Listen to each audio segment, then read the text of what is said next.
অতিরিক্ত কনফিডেন্স থেকে মাঝে মাঝে ঝামেলা পাকায়। বাংলা একটা কথা আছে যে অতিবার বেরোনা ঝড়ে পড়ে যাবে। এই আগামী ত্রয়োদশ জাতীয় সংসদ নির্বাচনকে কেন্দ্র করে বিএনপি এবং জামাতের মধ্যে যে প্রতিযোগিতা চলছে, এর মাঝখানে জামাত অনেক দিকে অনেক ভালো কাজ করছে, আমরা প্রশংসাও করছি। কিন্তু কিছু কিছু জামাতের নেতা আছেন যারা মনোনয়ন পেয়েছেন, তাদের কর্মকাণ্ড দেখলে মানুষের মধ্যে একটা ভয় তৈরি হয় যে জামাত ক্ষমতায় গেলে আসলে এই মানুষগুলোকে কিভাবে ব্যালেন্স করবে। কারণ যখন আমরা দেখি খোদ সেনাবাহিনীর সাথে এই ধরনের বাক্য বিনিময়, তখন মনে হয় ডাক্তার শফিক সাহেব বা দলটির এক শ্রেণীর নেতারা যখন জামাতকে মানুষের কাছে গ্রহণযোগ্যতা দেওয়ার চেষ্টা করছেন, তো কিছু কিছু এমপি প্রার্থী যারা আছেন তাদের আচার আচরণে মনে হয় যে তারা যদি ক্ষমতায় যায় ধরাকে সরা জ্ঞান করবে। আমার মনে হয় এটার জন্য ক্ষমা চাওয়া উচিত।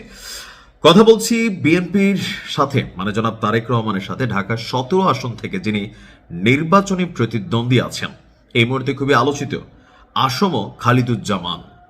মানে টোটালি ভিন্ন জামাতের নেতাকর্মীরা যেভাবে প্রচার প্রচারণা চালান, ওনার বডিগার্ড, ওনার লাইফস্টাইল, টাকা পয়সা আছে হয়তো, কিন্তু সেনাবাহিনীর সাথে গিয়ে আজকে যে আচরণ করেছে এটা কোনোভাবেই আসলে মানার মতন বিষয় না। বলছিলেন ঘটনার প্রেক্ষাপটটা হচ্ছে ক্যান্টনমেন্টে তিনি হয়তো কোনো একটা কাজে গিয়েছেন। তো ক্যান্টনমেন্ট এলাকায় প্রবেশের একটা নিয়ম আছে। এখন আপনি যেই হন আপনাকে সেই নিয়ম মানতে হবে, কিন্তু না, নিয়ম মানতে নারাজ। উল্টো শোনালেন কি, 5ই আগস্টের পর এরকম কত সেনাবাহিনীর অফিসাররা পায়ে ধরে নাকি পড়া ছিল, সার বলে নাকি দম দিছে। এগুলা হচ্ছে ওয়ান কাইন্ড অফ অধ্যত্বপূর্ণ কথাবার্তা। এগুলা হচ্ছে জামাতের যে গ্রহণযোগ্যতা মানুষের কাছে, সেইটাকে নেগেটিভিটি নেওয়া। এইটা হচ্ছে ওই কাণ্ড যেটা নিয়ে মানুষ জামাতকে অনেক ক্ষেত্রে ভয় পায় যে সেনাবাহিনীর সাথে আসলে জামাতের আচরণটা কি হবে। তো এরকম বক্তব্য কোথাও না কোথাও কাম্য না। তিনি আপনার এখানে যেটা আসছে যে ওনার এই বক্তব্যের পর অলরেডি আমরা দেখেছি যে 24 ঘন্টার মধ্যে এই প্রার্থীকে ক্ষমা চাওয়ার আলটিমেটাম দিয়েছে এক্স ফোর্সেস নামক একটা সংগঠন। তারা বলছে যে আমরা যদি দেখি আপনার এক্স ফোর্সেস অ্যাসোসিয়েশন, তারা বলছে যে এমন আচরণ এবং মন্তব্যের জন্য আগামী 24 ঘন্টার মধ্যে তাকে ক্ষমা চাইতে হবে। যদি না হয় তাহলে এই নেতাকে ক্যান্টনমেন্টে অবাঞ্ছিত ঘোষণা করা হবে। সংগঠনটির প্রেসিডেন্ট লেফটেন্যান্ট কর্নেল সাইফুল্লাহ খান তিনি আপনার বলছেন যে এক্স ফোর্সের অ্যাসোসিয়েশন গভীর উদ্বেগের সাথে লক্ষ্য করেছে যে একটি রাজনৈতিক দলের ঢাকা 17 আসনের নির্বাচনী প্রার্থী খালিদুজ্জামান ক্যান্টনমেন্ট এলাকায় অস্ত্রসহ প্রবেশের চেষ্টা করছেন।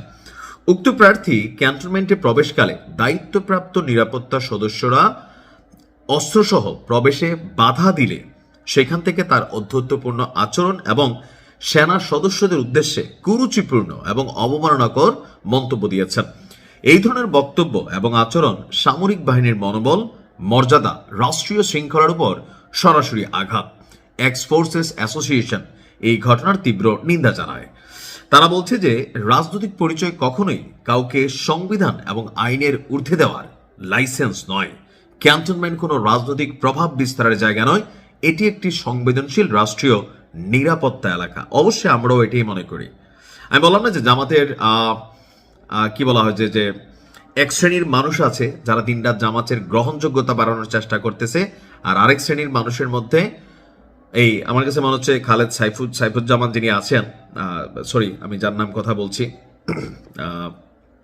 খালিদুজ্জামান। তো উনার আচার আচরণ অ্যাটিটিউড অনেকটা মনে হয় যে মাফিয়া বস, বা থাকে না হিন্দি সিনেমাতে ভাই আসসালামু আলাইকুম, মানে ওই টাইপের কিছুটা ভাইবাস ওনার মধ্যে। তো শুধুমাত্র ক্ষমা চাইলেই কি অন্তর থেকে বিষয়টা সরে যাওয়ার বিষয় না। আমার মনে হয় যে 53 বছরের ইতিহাসে জামাতের জন্য এত পজিটিভ ফিল তৈরি হয় নাই। তবে খালিদুজ্জামানের মতো লোকরা একটা বার্তা দিচ্ছে যে ওনারা ক্ষমতায় গেলে আসলে এই সেনাবাহিনীর সাথে ওনারা কি করবেন, এটা মানুষের মধ্যে কিন্তু আজকের এই ঘটনা একটা পারসেপশন তৈরি হয়েছে। সো খালিদুজ্জামানের উচিত ক্ষমা চাওয়া, এটা আমরাও মনে করি। দিন শেষে রাষ্ট্রীয় বাহিনী হিসেবে সেনাবাহিনী বা আমাদের যেই প্রাণের বাহিনী আছেন সেনাবাহিনী, তাদের সাথে ভাই যে যাই করেন এটা আমরা মানতে পারবো না। তবে ওনাদের একটা অভিযোগ আছে যে আপনার সেনাবাহিনী বেসিক্যালি বিএনপি পন্থী বা বিএনপিকে সাপোর্ট করতেছে, এরকম নানান মন্তব্য তিনি দিচ্ছিলেন। সেই জন্য হয়তো তিনি তার হোশ হারাই ফেলছিলেন। বাট জোশে আসা হোশ হারাইলে কপালে দুর্গতি লাগবে। ভালো থাকুন। আসসালামু আলাইকুম।